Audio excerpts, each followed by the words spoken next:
Sadashiva Samarambam, Shankaracharya Madhyamam, Asmadacharya Paryantam, Vande Guru Paramparam, Ishvara Guratmeti, Murti Veda Vivagine, Vyomavad Vyapta Dehaya, Dakshinamurtaye Namaha, Sarva Vedanta Siddhanta, Gocharantam Agocharam, Govindam Paramanandam, Satguru Pranatosh Maha.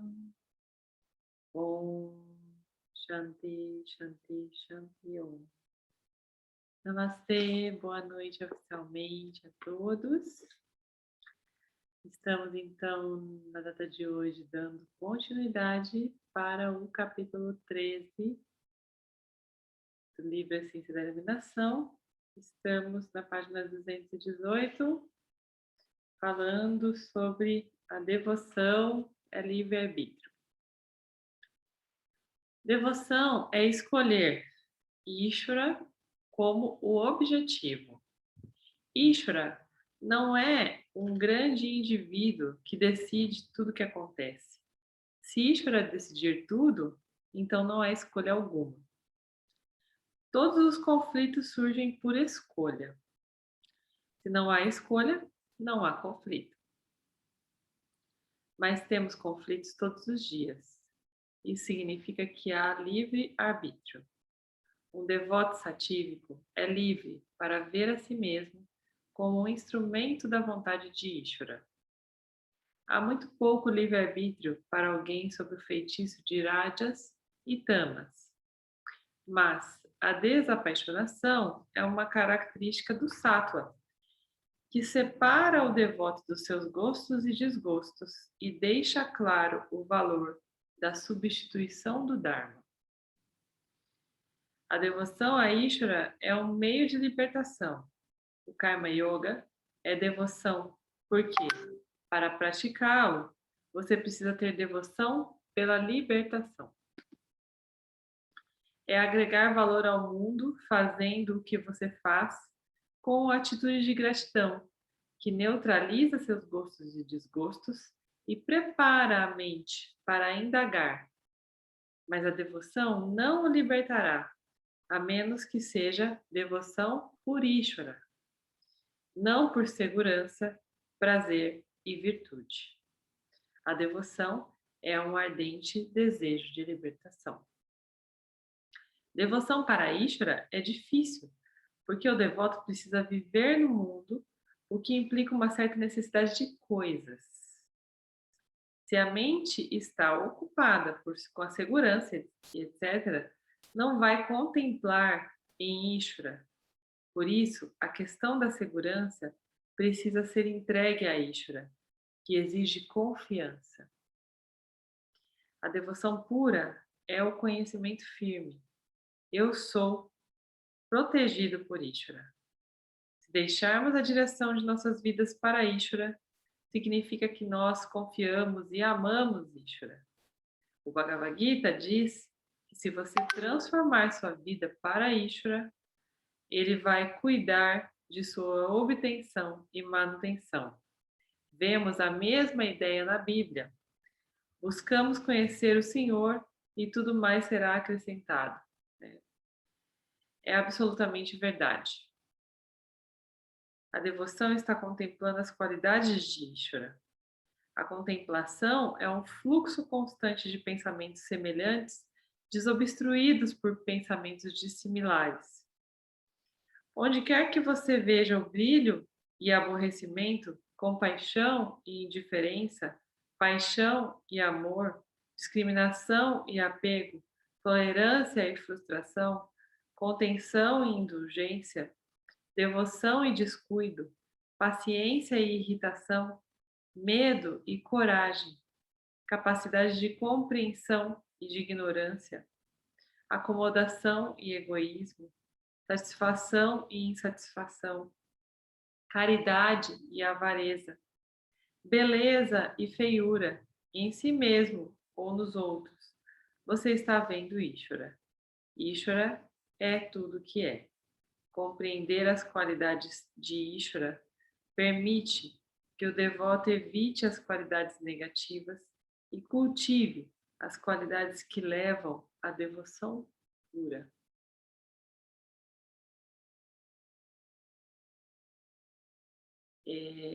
Eu tenho vivido uma coisa interessante que eu acho que eu falei para vocês na sanga passada, talvez, sobre essa intimidade que eu tenho criado nesse processo devocional, né? Com o Kriya Yoga, e a gente tem aqui o altar, e a gente se aproxima e abre o coração mesmo, sabe? Às vezes eu estou fazendo a sadhana e aí me vem um pensamento de segurança, uma coisa que eu esqueci de fazer. Putz, eu preciso não sei o quê. Daí, de repente, eu me vejo pensando nisso, no meio de um momento que eu deveria estar meditando.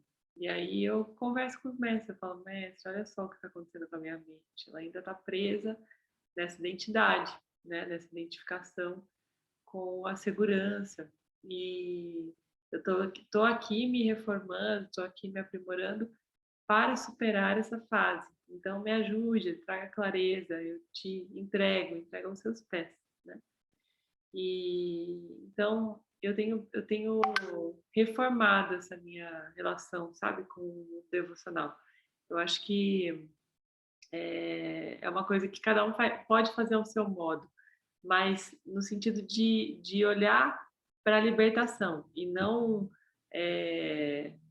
pedir especificamente, não ficar nessas 3 buscas básicas, né? Mas entregar essas 3 buscas aos pés de Ishvara, para que ele manifeste na sua vida o que é do seu Swadharma, do seu merecimento, da sua missão, né? Eu acho que isso que é a verdadeira confiança, porque quando a gente quer editar o que Ishvara pode trazer, né? A gente não está confiando. É uma demonstração daquela confiança que desconfia, né? Então, a verdadeira confiança entrega aos pés de Ishvara essas 3 frentes que fazem parte de toda a composição do Jiva, né? E com a total tranquilidade de que Ishvara vai saber conduzir da maneira que é melhor para a gente, né? Muito além do que aquilo que a gente pode editar e prever. Então, é um assunto que é clichê, né? Que todo mundo passa, mas que dentro desse lugar, né? Da devoção, cabe essa reforma, cabe essa reflexão sobre como conduzir esses processos, né? Porque todos nós estamos às voltas desses 3 é, contratempos, né? Contratempos no sentido da iluminação, que é a segurança, o prazer e a virtude. Então, cada um tem a sua composição aí de preocupações, de desvios, de contratempos. E a gente, dentro desse processo devocional legítimo, né, efetivo, vale a pena, então, jogar isso aos pés, né? E eu vou deixar a palavra aberta se alguém quiser trazer sobre alguma transformação que viveu, assim, com o processo devocional através do Vedanta, né? E qualquer outra contribuição, se alguém quiser falar. Amém.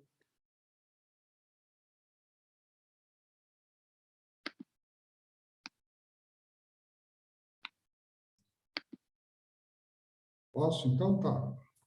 E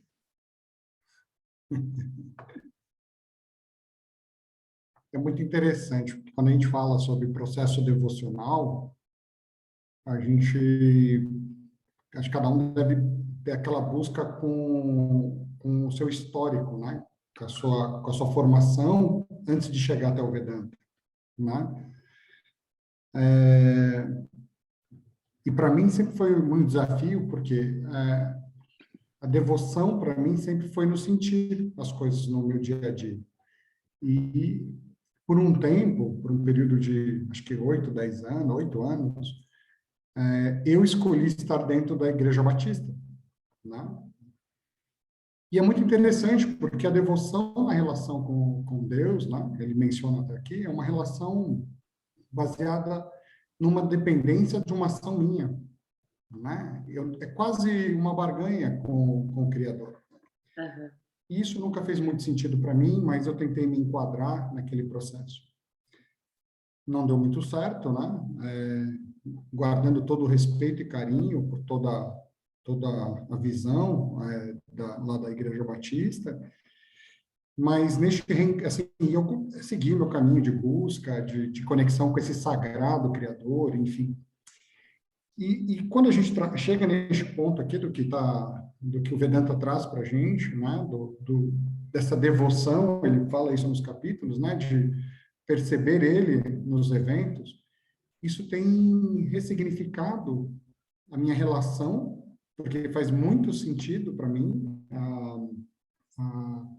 encontrar isso, né, em tudo que está ali à minha volta, é algo que eu sempre acreditei, principalmente do ponto de vista da ciência, que era algo que para mim foi muito forte, né, na minha história.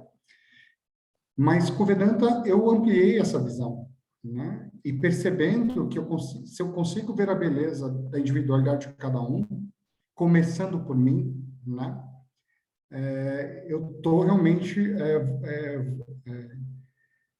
olhando para ele, idolatrando, não porque idolatria não é o correto, né? Devoto a ele, né? Entendendo que é a regra dele. E é muito interessante que neste processo eu vejo que eu estou ainda com o pé em cada canoa, né? Porque tem momentos que aquilo que está muito incrustado lá no nosso inconsciente ou que vem da nossa história, ele surge. Então, a maneira de olhar para uma mesma situação, ela pode variar um pouco de apego do controle, dizer, não, não é tão bonito, não é tão santificado, não é tão correto. E depois, por um instante, porque aí exige da gente essa atenção permanente, ajusta o olhar para falar assim, não, poxa, mas espera aí, essa é a beleza da individualidade dele, né? E é muito legal você poder perceber isso no seu dia a dia. É muito sutil, intenso e silencioso. Porque você não adianta virar para o lado, para o companheiro, para o amigo, para a esposa e falar assim, meu, você viu aquilo? Porque você também percebe que até o seu olhar também é seu, porque é a sua forma de ver. Então, é muito silencioso você sentir aquilo tudo dentro de você. Eu brinco com a parte que a gente precisava ter a tecla SAP para poder traduzir, né, aquilo que a gente está sentindo e aparecer as legendas embaixo. Então, eu sinto que essa minha busca, ela eu tenho encontrado as respostas no estudo do Vedanta, e me alegro com o processo, né?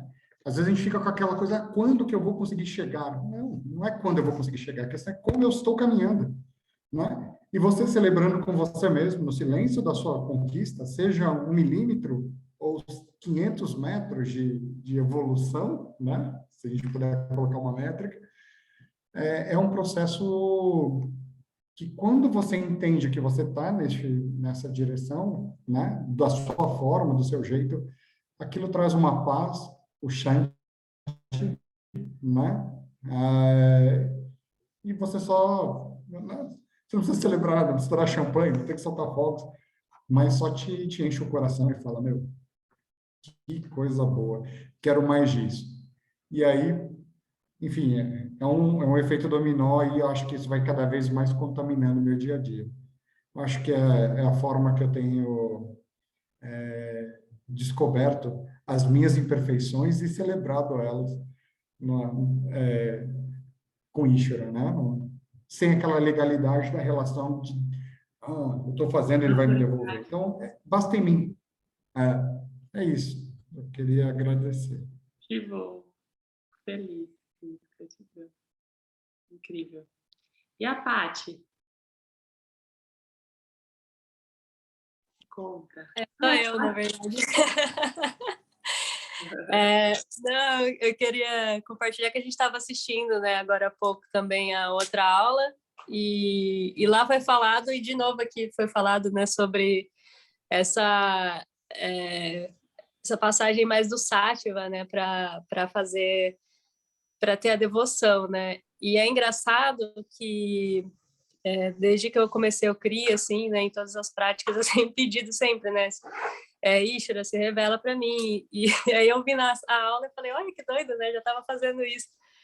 E porque, para mim, a parte de devoção da pessoa de exatas é muito difícil, assim, né, sempre foi, na verdade. E ontem, assistindo uma palestra do CRIA também, né, ele falou sobre um tsunami, assim, que ele tudo entregava para Deus. Então, a cobra mordia ele falava, ai, que bom, você se apresentou para mim em forma de cobra.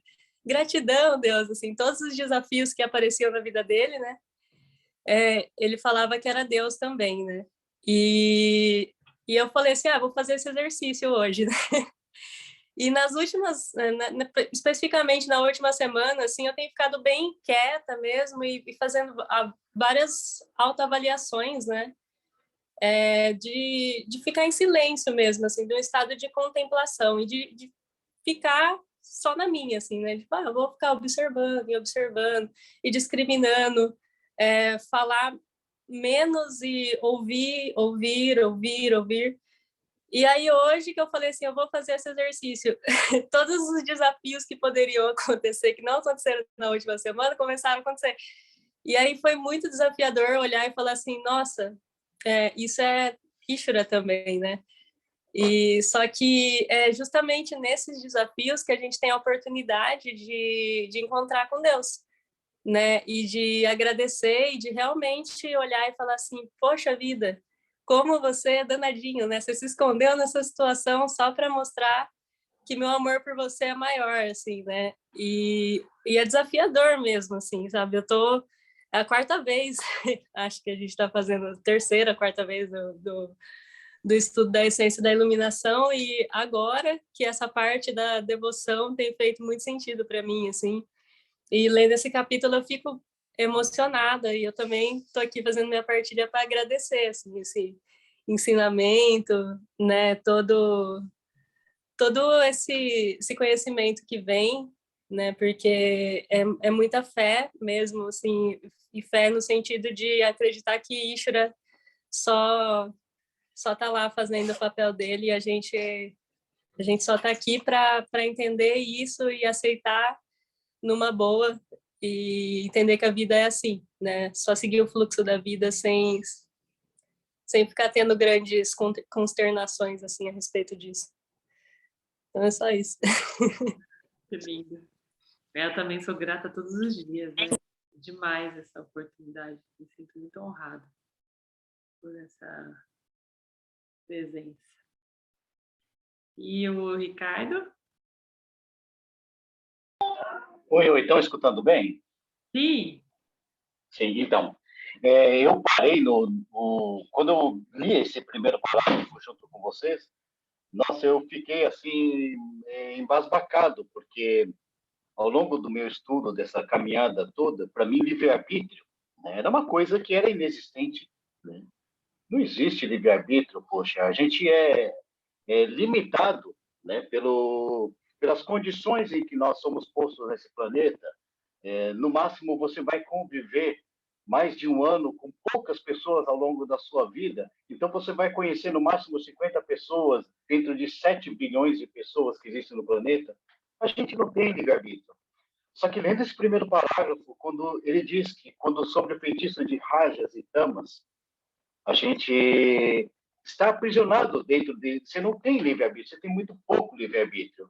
E a devoção a Ishvara, que é entender o que é Ishvara, vai te trazer a verdadeira liberdade. Porque, nossa, a liberdade ela não está presa nessa matéria e nem aos condicionamentos que a gente é posto ao longo da vida.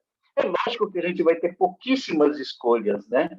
E quando a gente decide a devotar a Ishvara, aí é o leque da nossa visão, da nossa amplitude, o alcance das nossas percepções vai aumentando tanto que, sim, a gente vai conquistando esse livre-arbítrio. Eu achei fantástico. Né?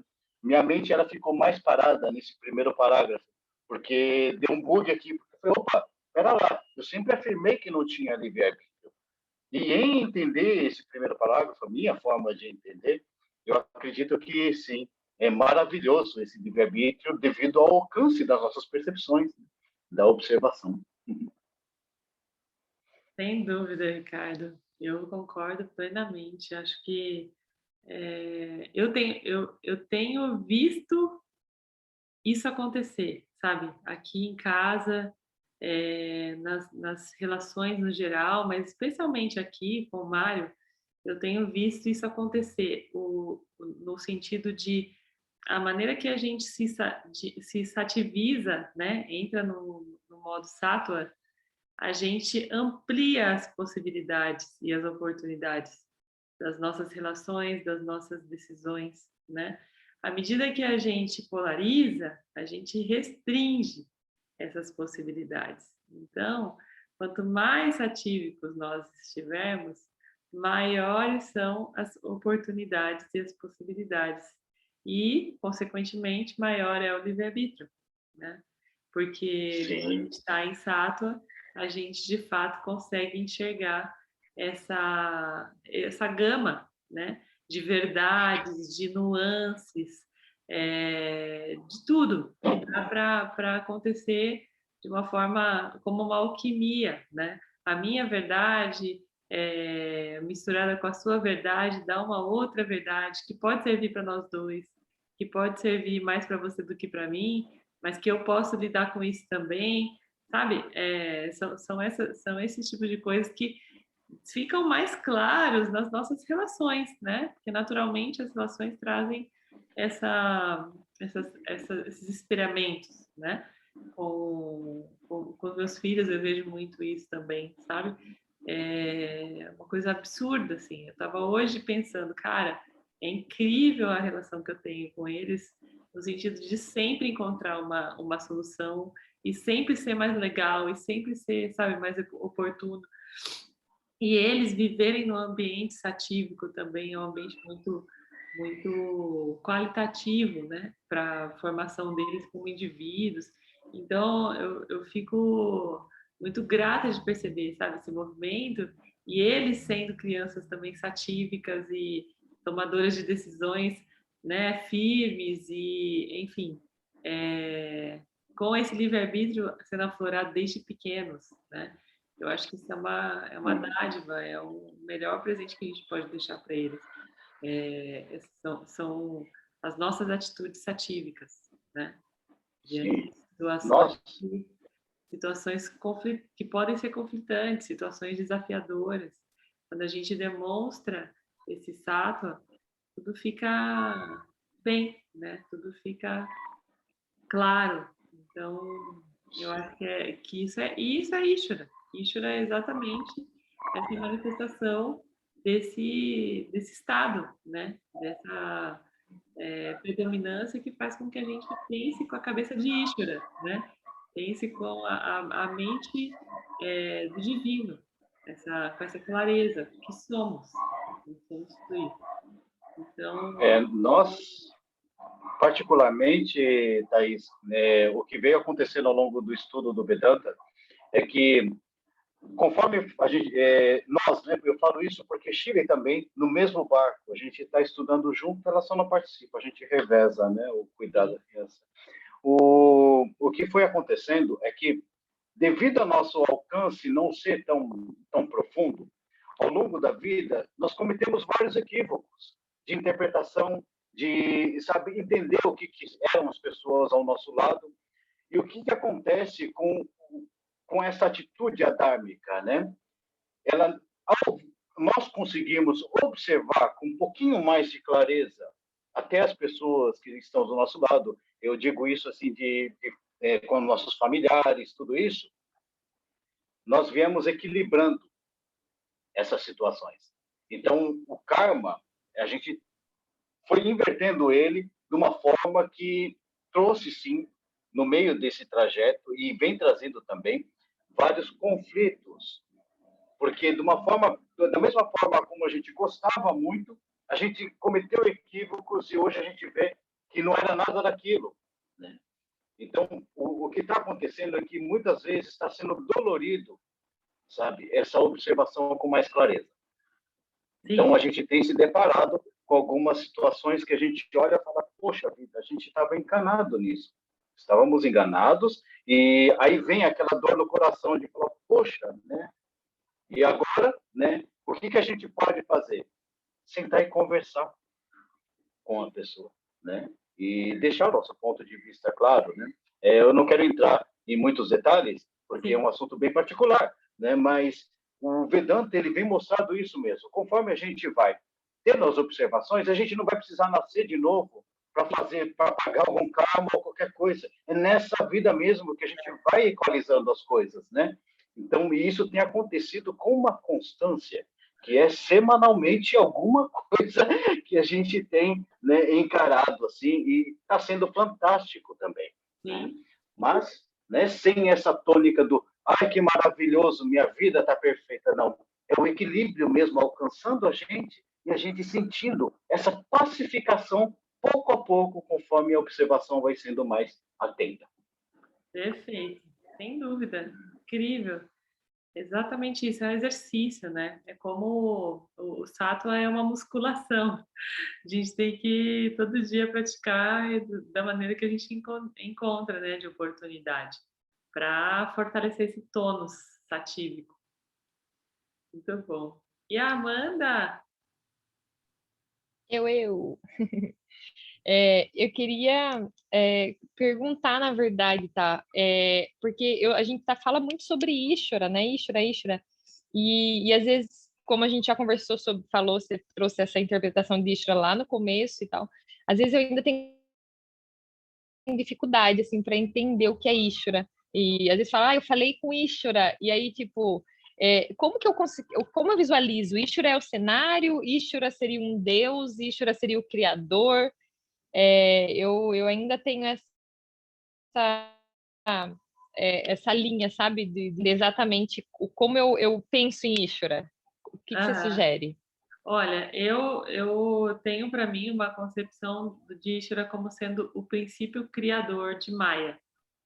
Né? Então, existem dois universos, duas camadas, né, de realidade: a realidade aparente, que é Maya, que é o cenário se chama Mithya, né? E o Mithyan, e a realidade real, né, que é Satya ou Satyam. Então, em Satya não existe manifestação. Satya é imanifesta, né? Então, no imanifesto não tem necessidade de ter um criador. Já no mundo manifesto tem necessidade de ter um princípio criador de toda essa matrix, de toda esse cenário, né? E esse princípio criador é Ishvara. Ah, tá, entendi. Então é como se fosse o Deus desse mundo ilusório, que todo mundo chama de Deus e tal, que seria. Mas é como a gente consegue enxergar os dois mundos, a gente fala do Deus do mundo ilusório, mas a gente entende que não existe esse Deus, na verdade. Não existe como personificação, né? Ele é impersonalista, ele não pode ser personalizado como um Deus que esteja à imagem e semelhança do Jiva, né? Entendi. Então, Ishvara, ele não toma essa forma, ele é apenas um princípio. Como se fosse uma energia, de repente, uma energia, sei lá, que é da onde a gente saiu, da onde a criação começou, seria mais ou menos isso. Exatamente, é onde brota o cerne, sabe? Ishvara é o cerne da manifestação. Legal. A definição que mais faz sentido para mim. Não, bacana. Depois eu vou dar mais uma pesquisadinha também para poder, porque a gente ainda está nesse caminho. Tem pessoas aqui que já fizeram 3 vezes, né? Então eu ainda tô na primeira. Essa é a primeira, né, nossa? Essa é a primeira. Sim. Vou ter que fazer mais algumas aí para conseguir sintetizar bem esse conhecimento. É nada, você vai vivendo e praticando, você vai conseguir assimilar, sabe? Com a sua busca, você vai assimilando nos elementos que vão surgindo aí, essa configuração. Tá? Natural. Vamos colocando em prática. Fechou. Obrigada, tá? Imagina. Então vamos continuando, né? Ninguém mais levantou a mão. E ainda na página 218 tem o último parágrafo, aqui, penúltimo, chamado Adoração de Símbolos. Quando você toma a realidade aparente como real, você não sabe quem você é. Você sabe que há algo mais do que o que você experimenta e você tem um certo grau de amor e respeito por ele, mesmo que não esteja claro o que é. Assim, você se torna dedicado a objetos seletivos que o fazem lembrar. Os símbolos podem nos levar ao eu, porque o eu está sempre presente. Não é separado de você. Quando adoramos um símbolo, Ishvara trabalha através desse símbolo para fornecer as experiências e os insights necessários para nos atrair cada vez mais para ele em amor e compreensão. Então, mesmo que você pense que Ishvara é algo ou alguém diferente do símbolo, o símbolo é realmente Ishvara também. Qualquer objeto que invoca o eu na forma de amor pode ser usado para obter o amor fluindo. Veja seu corpo como o templo de Ishvara, sua casa como a casa de Ishvara, sua família como a família de Ishvara. Considere cada palavra falada, o nome de Ishvara e cada atividade espiritual ou não, serviço a Ishvara. Dobrar, deitar, ajoelhar-se deve ser visto como prostração de Ishvara e todas as luzes como símbolos de si mesmo. Deve-se ver o sono como meditação e comer como Ishvara. Dessa maneira, cada objeto e atividade gradualmente perde suas associações mundanas e se torna um símbolo vivo do divino. Gente, isso tem a ver com absolutamente todos os nossos hábitos, né? Eu estava falando sobre isso com duas pessoas diferentes hoje. A primeira veio fazer um atendimento aqui de mesa radiônica e aí ela me perguntou, Thaís,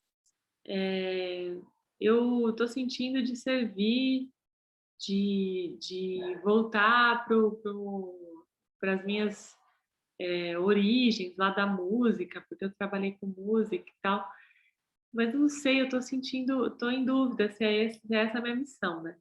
E aí eu tinha falado sobre isso com a pessoa, eu falei, olha, a sua missão é aquilo que Ishvara tem reservado para você, né? Então, entenda em primeiro lugar a música como um serviço a Ishvara e deixa com que ele conduza para você essa questão, né? E aí depois, mais tarde, eu estava falando com uma outra pessoa sobre hábitos, sobre família, sobre cotidiano, né? E falando, daí eu falei um pouco para ela sobre o sagrado feminino, o sagrado masculino e a questão do hábito sexual, né? Que isso também é Ishvara. Transformar isso em algo divino, né? E dedicar para Ishvara esse momento com o companheiro, com a companheira, é muito sagrado, é muito divino, né? A gente pode alcançar um patamar de conexão quando a gente dedica, quando a gente entrega, né? Esses momentos de entrega, de intimidade também a Ishvara, para conduzir de uma maneira divina, né? Então, tudo pode ser manifestação para Ishvara, né? A gente pode utilizar essas oportunidades, identificar no dia a dia essas manifestações que a gente dedica a Ishvara. Diga, Amanda. Tá, eu achei muito interessante o ponto que você leu logo no começo, que você falou que Ishvara, ele se manifesta nos objetos de acordo com o que cada um olha como um objeto sagrado. Sim. E a partir dali ele trabalha atrás daquilo. Me veio muito aquela experiência que eu compartilhei com você, lembra? Que eu tive, em que eu perguntava, mas quem é você? Sim. Aí ele perguntava, quem você quer que eu seja? Sim. né? Aí, como se realmente qualquer coisa que a gente, qualquer imagem que a gente quisesse trazer à cabeça e santificá-la, né? Achar que sei lá, o São Germain ou um arcanjo, qualquer imagem que a gente trouxer, Ishvara consegue, através dessa imagem, trabalhar e trazer mensagens para a gente, trazer conhecimento para a gente, porque o livre-arbítrio da gente poder escolher o que traz conforto ao nosso coração e o que relembra, né, o que lembra essa divindade. Então, Sim. é muito legal, né? Se a gente quiser, de repente, pegar uma... É maravilhoso, por isso é que todas as religiões funcionam e todas elas são reais para cada um que está vivendo. Exatamente. Porque... Então, a única questão, a diferença, né, dessa manifestação, mas dessa ordem religiosa, é que essa ordem religiosa ela está sempre às voltas as abordagens, né, das religiões geralmente giram em torno das bordas desse processo que fica tudo polarizado, né? Então a religião ela tem essa característica dual. Não existe nenhuma religião que não seja dual, né? Que não se configure nesse padrão da dualidade, porque se toda religião, qualquer religião que acredita que Deus está fora, né?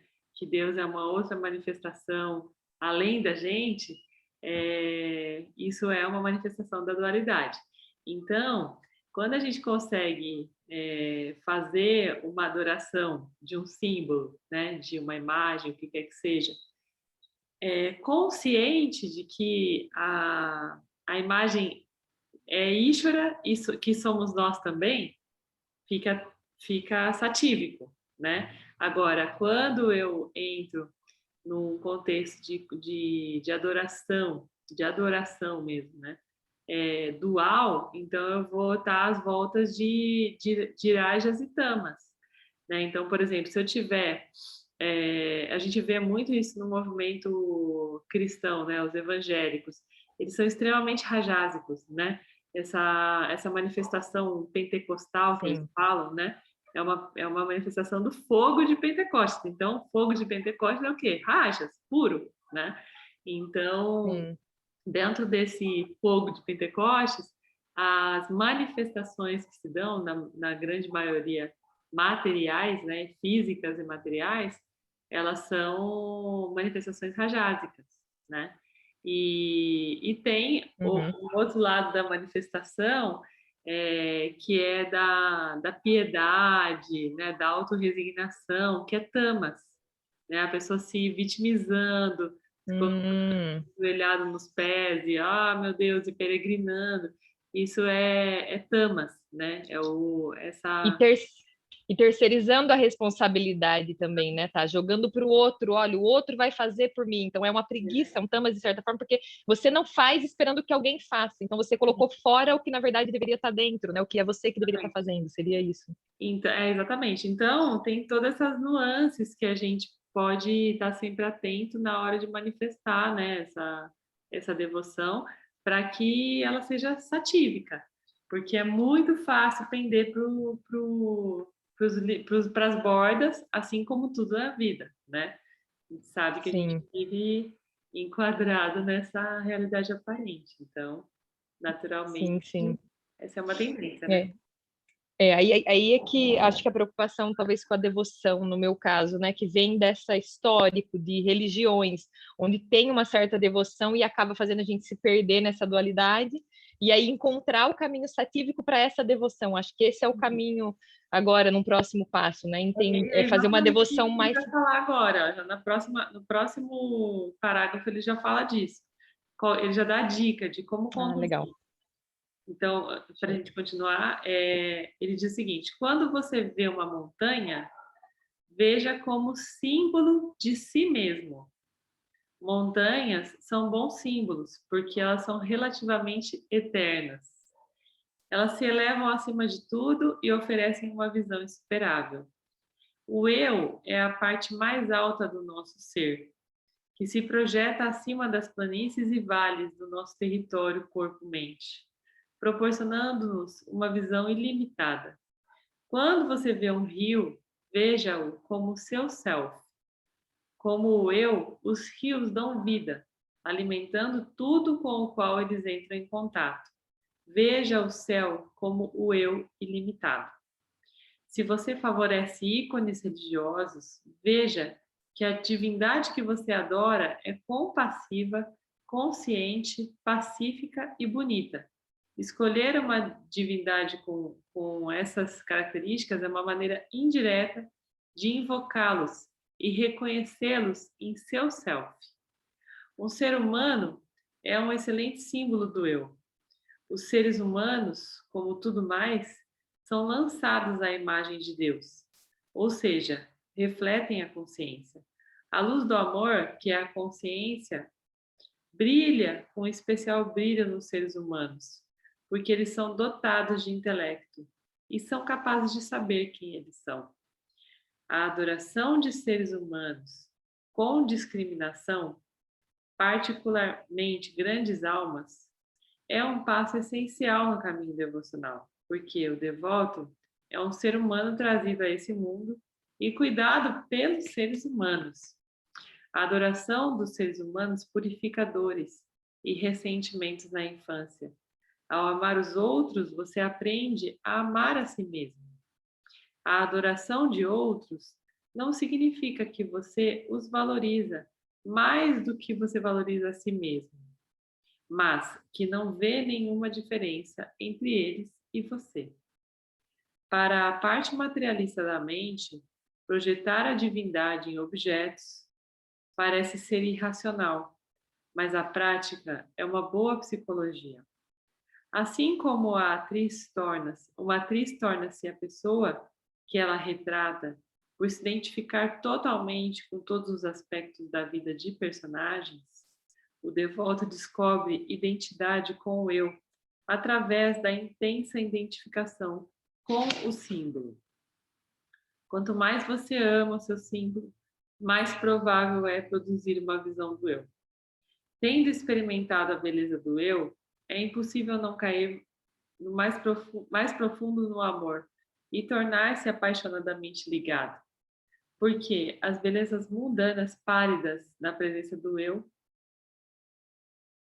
os apegos aos objetos secam. Recusar-se a dar é recusa a amar a si mesmo, porque não há outros. Amar os outros é uma prática valiosa, porque os conflitos com os outros são uma importante fonte de agitação. Eventualmente, essa prática destrói a dualidade e resulta na autorrealização, a compreensão de que não há outros.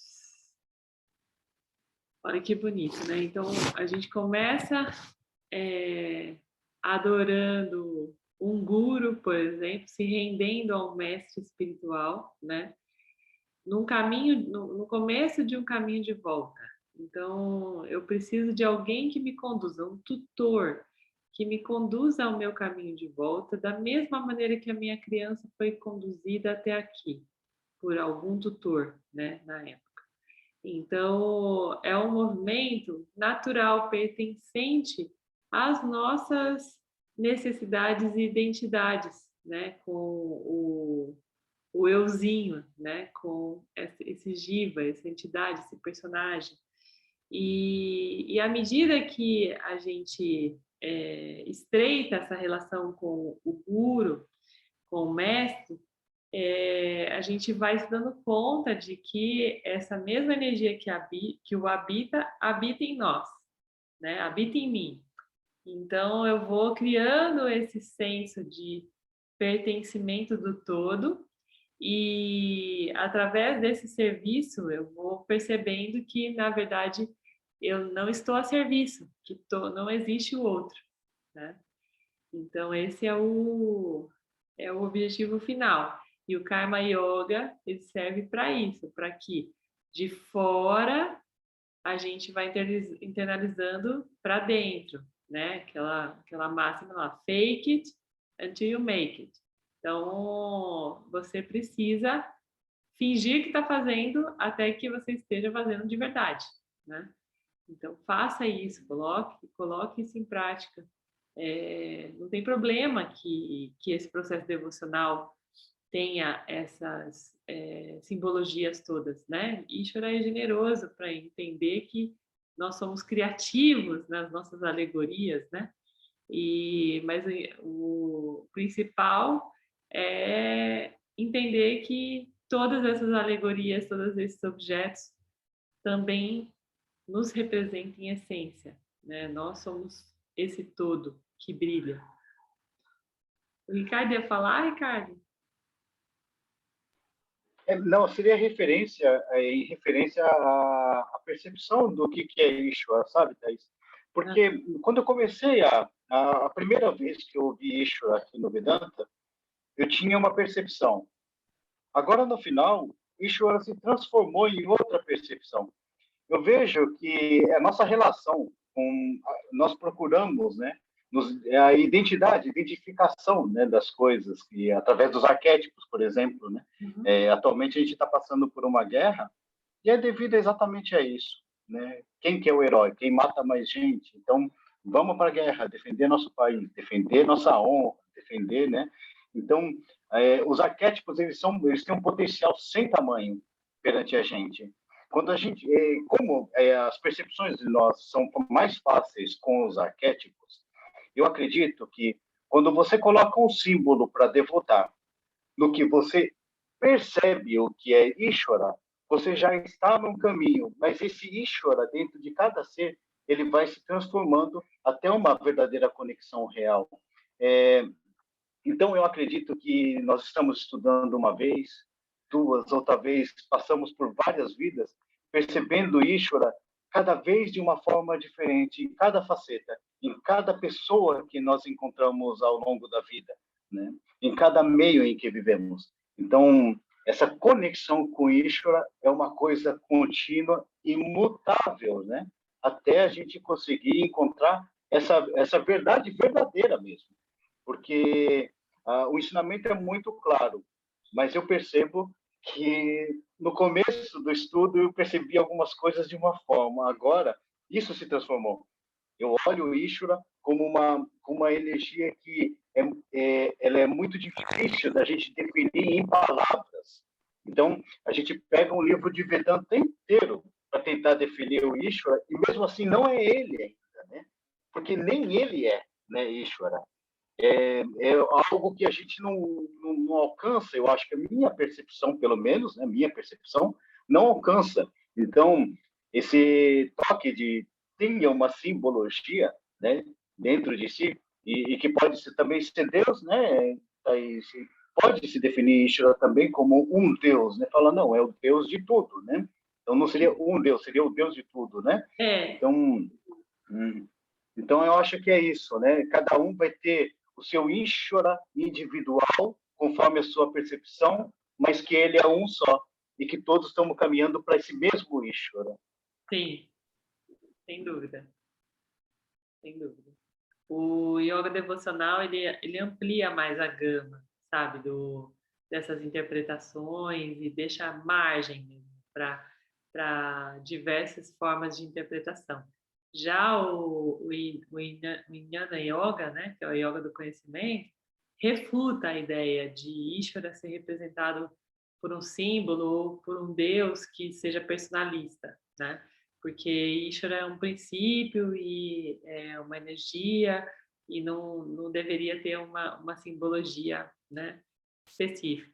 Mas são só abordagens e aqui, como a gente está conhecendo, né, essas abordagens todas elas vão compor a nossa forma de conduzir o nosso caminho da iluminação, porque dentro dessas formas, né, existem predominâncias energéticas dos gunas que vão concatenar com as nossas predominâncias e vão criar naturalmente uma alquimia que é nossa, uma proporção que é nossa, né? Então, quanto eu preciso de karma? Não, eu preciso de muito karma yoga, eu preciso de muito yoga, bhakti yoga, devocional, porque eu sou assim, eu preciso esgotar isso, né? Um exemplo. Então tá, então olha para isso, vai esgotando e só que não deixa de olhar para a yoga do conhecimento, né? Não deixa de olhar para o karma yoga. Então olha para tudo, Então, esse é o lance, assim, né? O segredo, a gente entender qual é a nossa alquimia, que proporção a gente precisa ou merece manifestar essa busca, né? Mais satívica e para o verdadeiro caminho do meio, porque todos os caminhos conduzem, né? Dentro desse contexto, todos os caminhos vão conduzir para a iluminação, dentro das suas proporções. Né? Então, encontrar isso, entender. Tem gente que precisa fazer um trabalho voluntário, porque senão não se sente útil, porque é mais rajásico, porque quer servir mais, né? Enfim, vai fazer o trabalho, usa isso como um sadhana de Karma Yoga, né? Faça de todo limão a limonada, né? A melhor limonada. Então, coloca mesmo, se coloca à disposição, liga para a pessoa, quero te ajudar, como é que eu te ajudo? Mas, assim, a verdadeira... o verdadeiro voluntariado é aquele que se coloca de fato a serviço do campo, né? Porque eu vejo muito movimento aí de voluntário, de devoto também, que quer fazer do próprio jeito, né? Não adianta, tem que ser com essa entrega, tem que ser com essa visão de serviço mesmo, né? De estar servindo ao campo.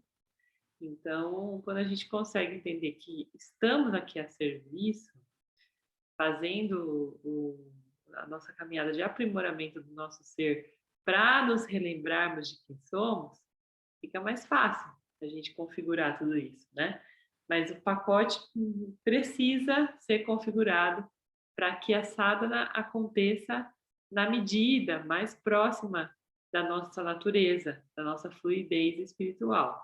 Né? Então, esse é o momento de a gente definir que tipo de devoção eu pretendo praticar dentro desse processo, né, de busca da iluminação. O que cabe dentro do meu contexto? Thaís, eu tenho uma questão referente a isso. Nesse caso, como você encara a ritualização, né?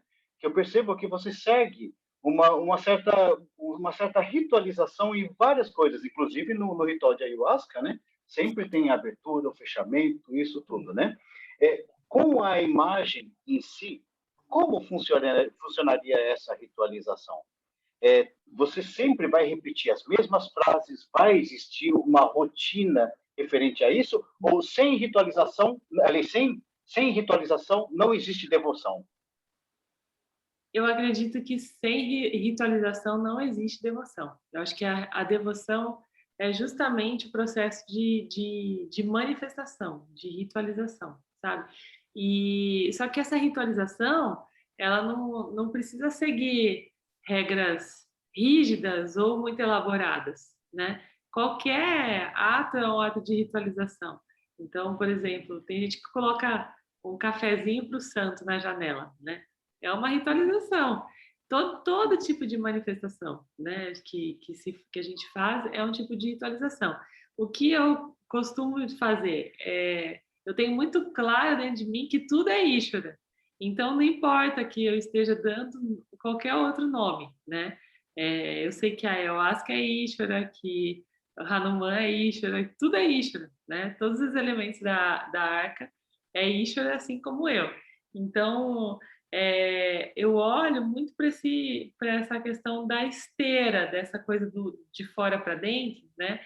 E as pessoas, de uma maneira geral, elas merecem ter legenda dessa construção, né? Dessa concepção que é essa busca. Então, quando a gente desdobra isso em outros símbolos, a gente está ampliando uma legenda, sabe? Sobre esse processo.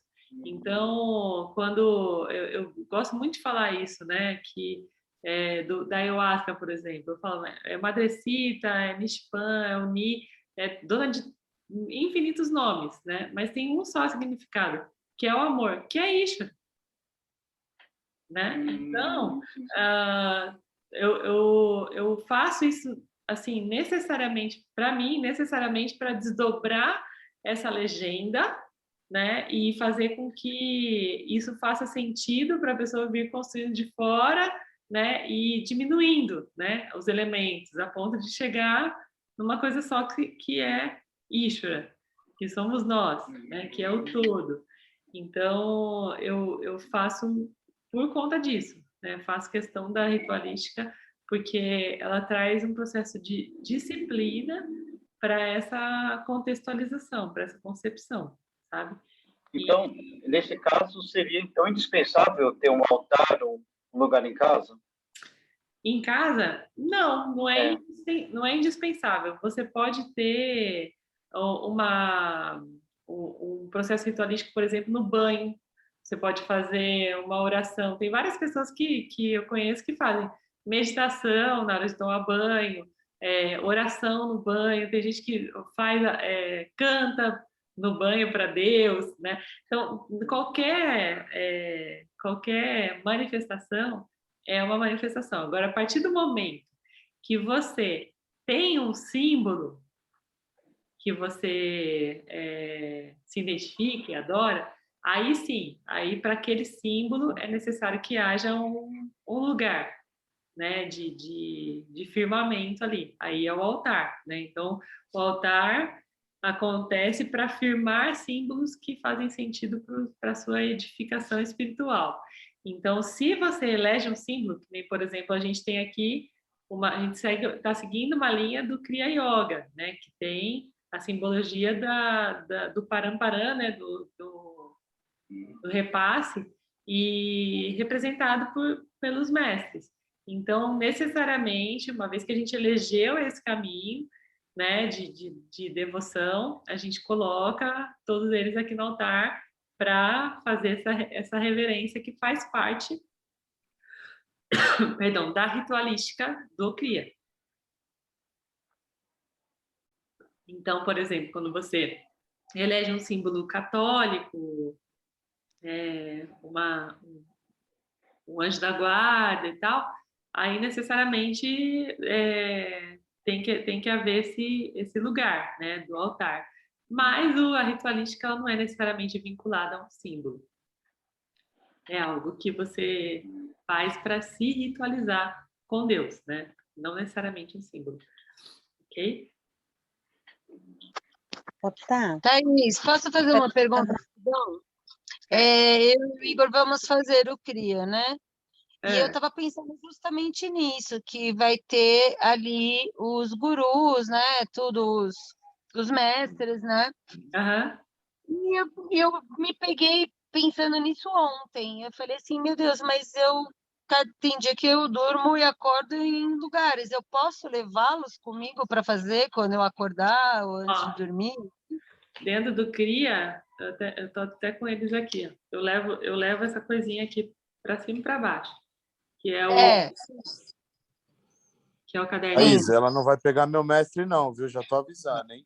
Então eu posso levar para onde eu estiver, teoricamente. Eu vou voar, vou para Londres, vou para França, eu levo ele. É um altar móvel. O CRIA, Tá. como ele coloca, ele é um movimento moderno, né? Então ele já deixa um altar móvel para a gente levar. Mano, eu já falei para ela, voa com teus mestres, deixa o meu quietinho aqui. Ah! Não, eu fiquei com dúvida disso, sabe? Eu falei, será que eles têm que ficar no lugar ali onde eu elegi ou se eu posso levar? Entendeu? Aham. Não, você pode levar para onde Tá. você quiser. Tá, deixa eu só pegar uma deixa aqui sobre essa abordagem que você fez agora, que eu achei interessante, né? Sobre essa parte do processo devocional e tal, né? Aham. Eu vivo um momento muito transformador aos meus olhos, assim, quando eu paro e faço a abordagem e olho para dentro de mim por tudo que eu já passei, né? Todos os lugares que eu frequentei, né? Desde o catolicismo, de quando eu era criança, né? Pegando a deixa do Cristo, que ele ficou um tempo na Igreja Batista, né? Aí eu me recordo do tempo que eu passei na Umbanda. Então, assim, eu vejo hoje, eu tenho uma percepção sobre Ishvara, né, de uma maneira muito interessante, assim, pela minha ignorância, vamos falar assim, porque eu não conheço nada, eu estou aprendendo, como muitos aqui, né? Só que assim, toda manifestação que a gente passa, né? Eu vejo que ele foi se manifestando para mim de uma maneira que era aquele momento que eu precisava naquele tempo, né? Então hoje eu acolho, eu vejo a maneira que Ishvara se manifesta para mim dentro dos processos que a gente faz e a gente vivencia de uma maneira muito sutil, porque eu vejo que eu não preciso mais todo aquele barulho, né? Então, hoje eu olho para Ishvara com um sentimento de gratidão muito grande, porque eu me pego liberto de muitas coisas que eu acreditava que me prendiam a alguns processos, sabe? Então eu vejo assim, nossa, eu paro assim, às vezes a gente está lendo, eu olho e falo, caramba, como o Ishvara é transformador mesmo, porque ele te põe numa condição e depois ele te tira daquela condição e te mostra e fala assim, ó, está vendo?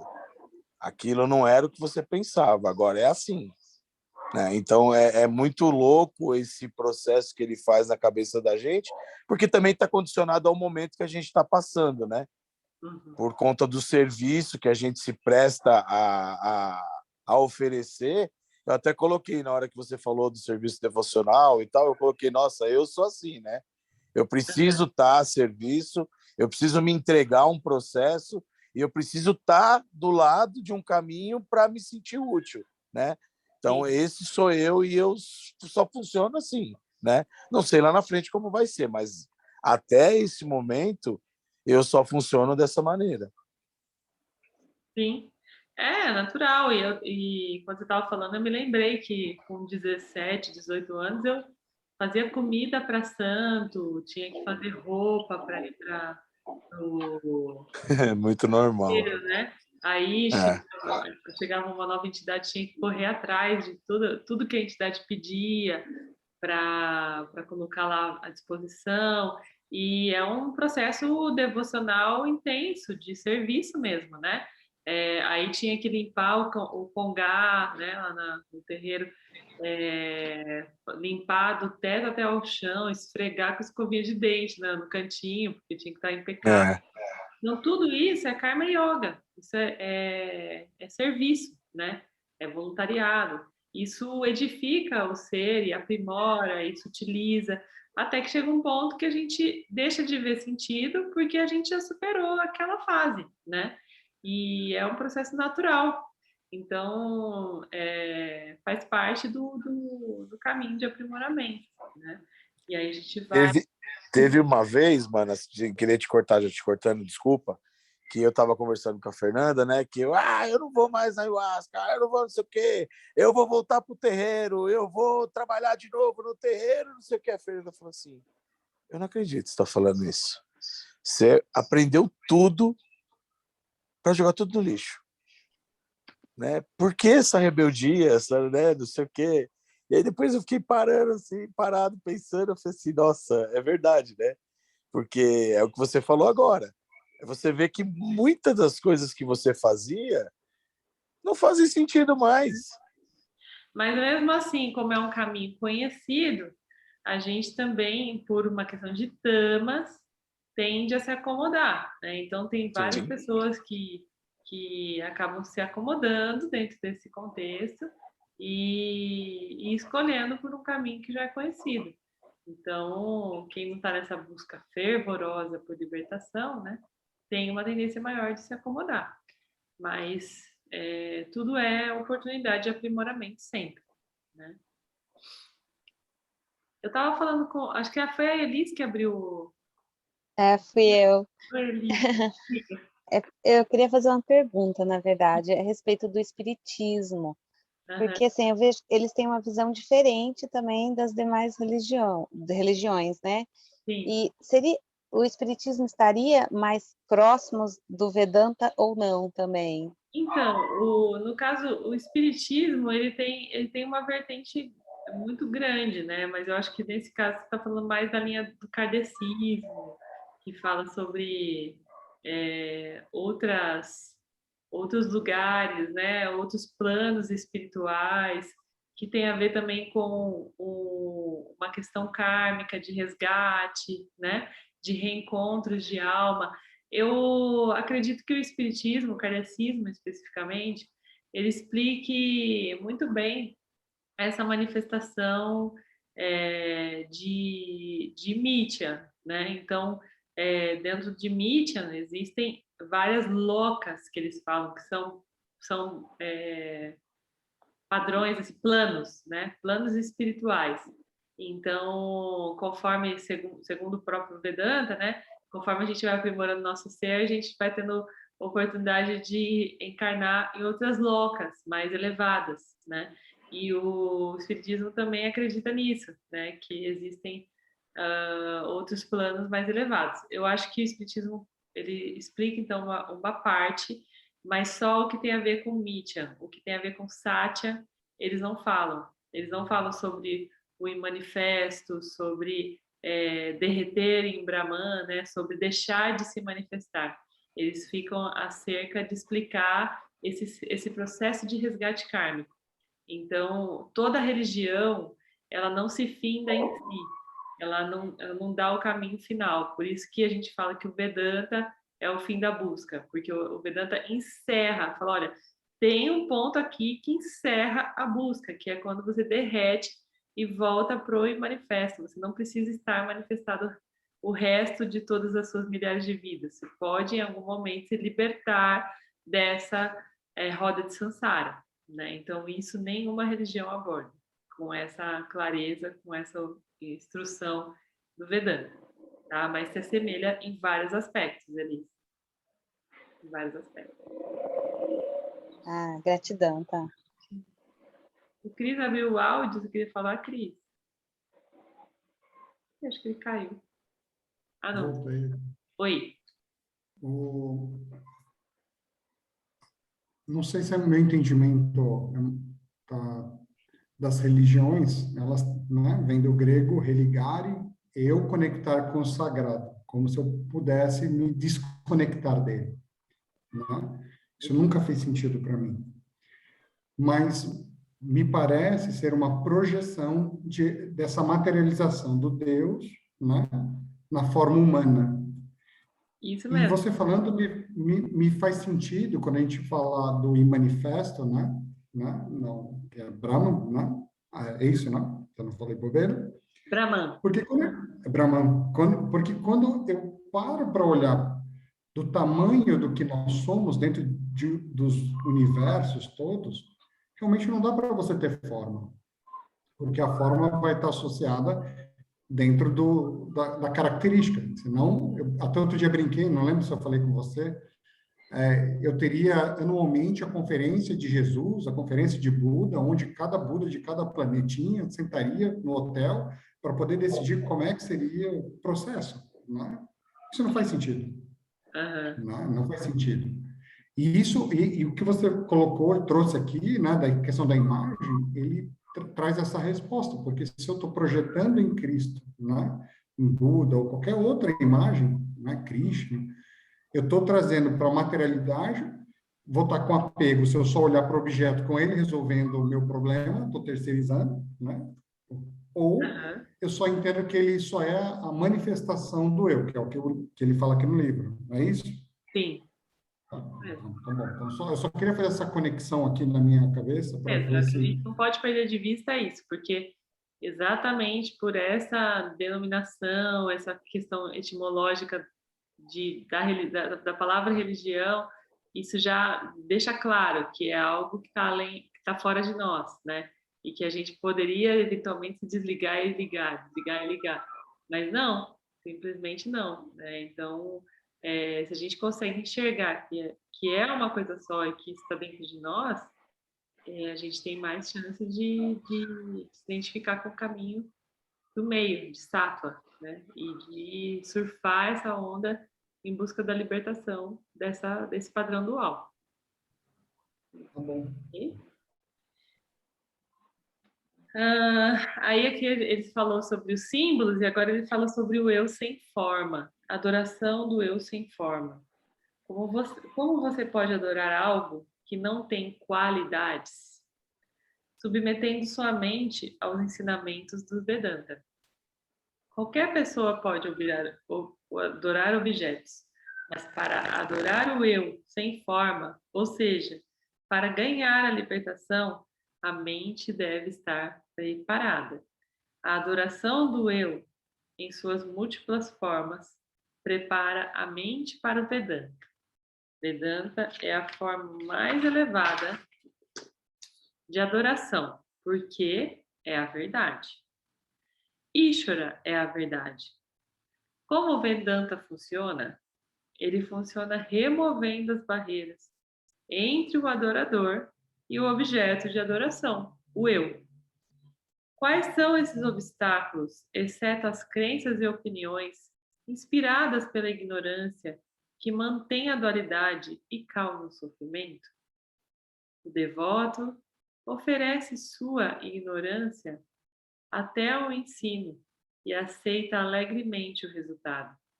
Quando o último fragmento de ignorância se foi, fica claro que o eu é amor e que o devoto não está separado dele.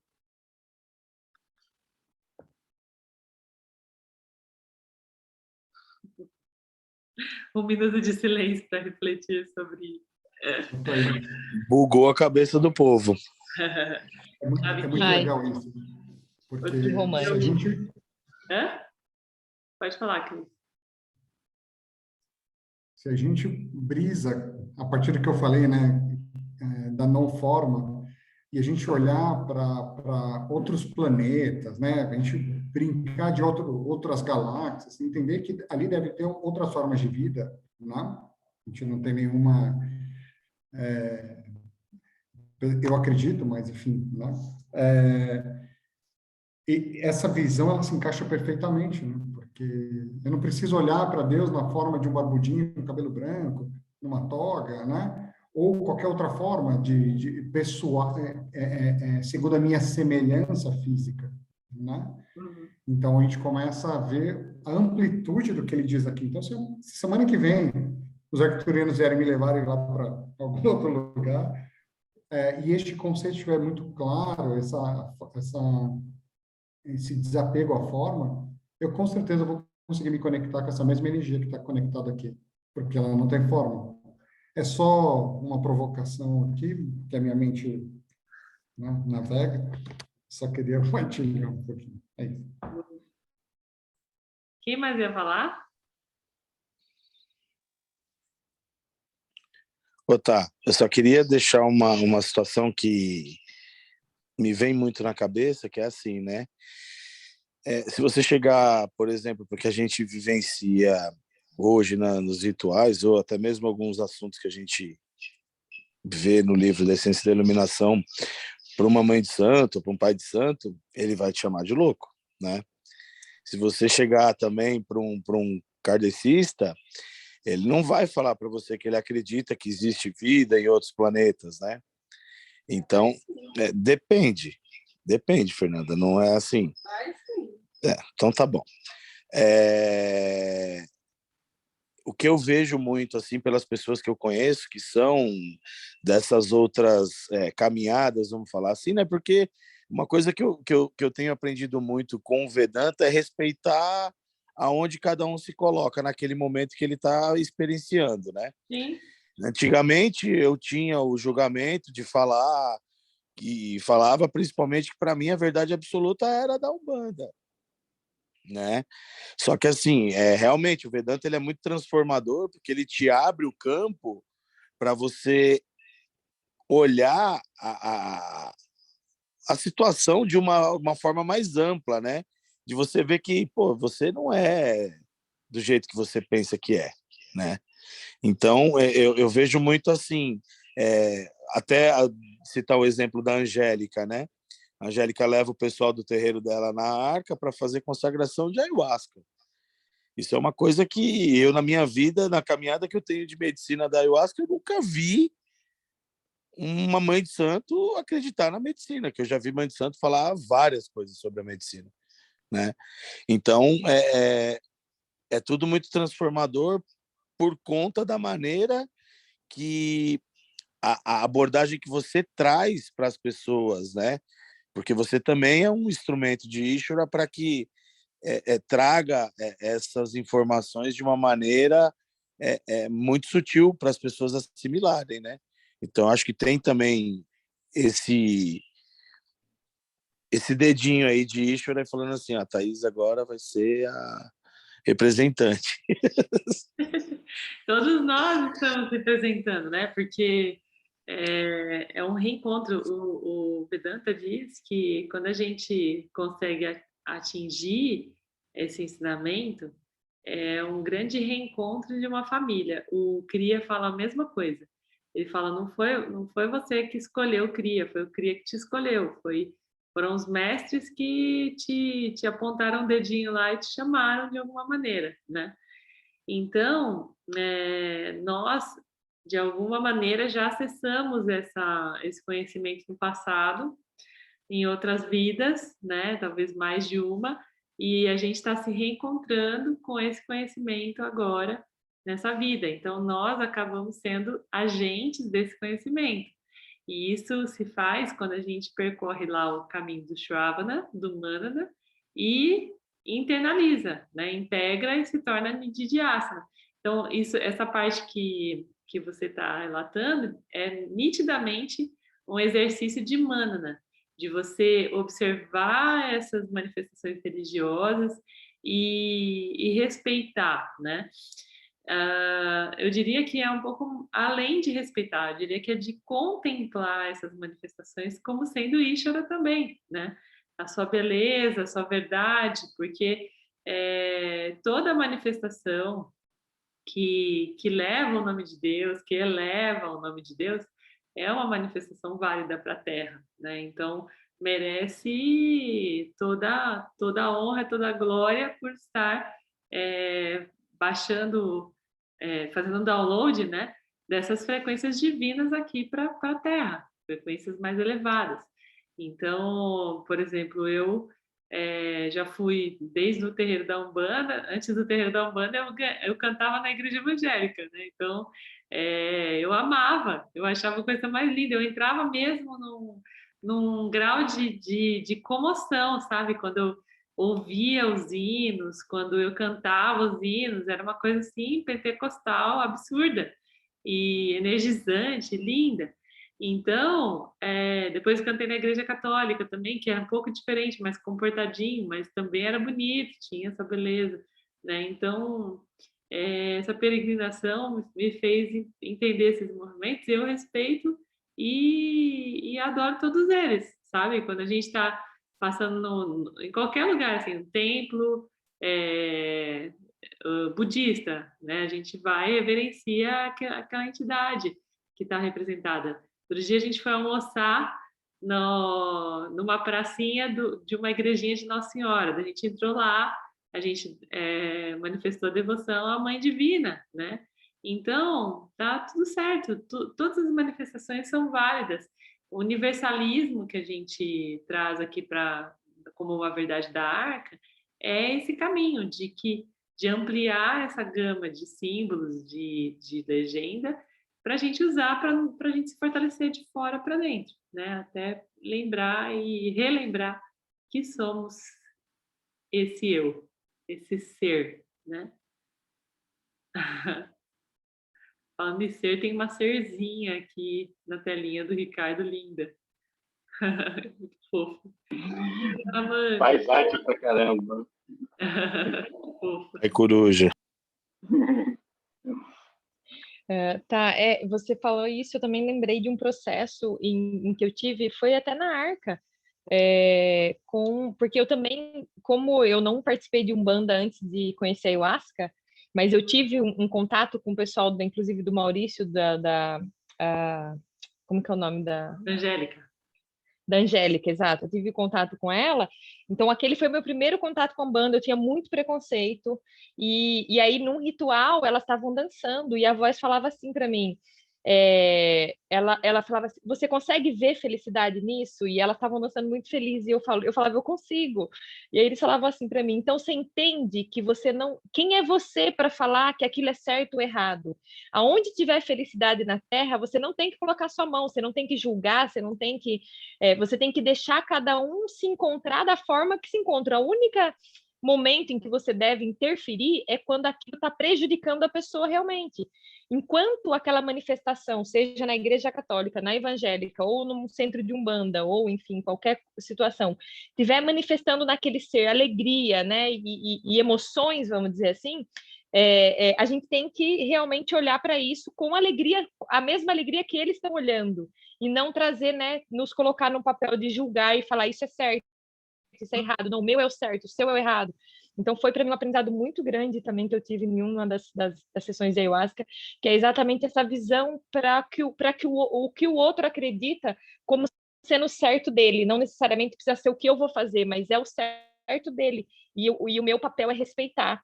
E respeitar a alegria dele em fazer aquilo para se encontrar com Ishvara. Né? Então, foi muito bonito e, enfim, eu senti de compartilhar aqui com vocês. Que legal. É isso mesmo. Toda manifestação divina na Terra é digna de honra. E a gente está aqui para servir a tudo isso, né? Bom, alguém mais quer falar alguma coisinha? Nós terminamos o capítulo 13, hein, gente? Chegamos no último capítulo do livro 14. A saideira. Acho que está todo mundo satisfeito, então, das manifestações, assim como eu. Então, a gente vai manifestando para finalizar essa plenitude que somos, nos fortalecendo para mais uma semana de busca. Om Purnamada Purnamidam Purnamudachyate Purnasya Purnamadaya Purnameva Vashishyate. Om Shanti Shanti Shanti. Gratidão a todos pela companhia, pela busca. Gratidão a essa sanga. E Gratidão. até semana que vem no capítulo 14.